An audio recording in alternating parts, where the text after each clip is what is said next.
Факт остается фактом.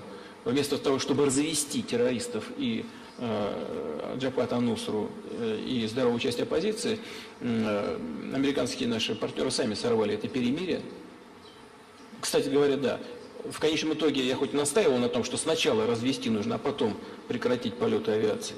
Но в конечном итоге в ходе дискуссии согласился с мнением американского партнера. Он настаивал, и я с ним согласился. Пошел навстречу, сказал: ладно, бог с ним, мы сначала объявляем перемирие, не будем летать, не будем наносить удары. Пожалуйста, вот вам 7 дней. Перемирие было объявлено, по-моему, 12 числа сентября.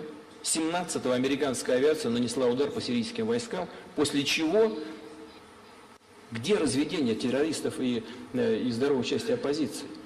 Понимаете, мы так, если мы не будем выполнять взятых на себя обязательств, мы никогда не добьемся успеха в решении задач борьбы с террором.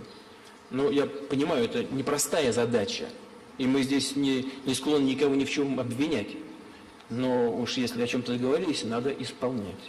Но и во всяком случае на нас не перекладывать вину и не обвинять нас во всех смертных грехах. Но это просто неприлично. Мы пока ведем себя сдержанно и также по-хамски нашим партнерам не отвечаем. Но тоже все имеет свои границы. Можем ответить.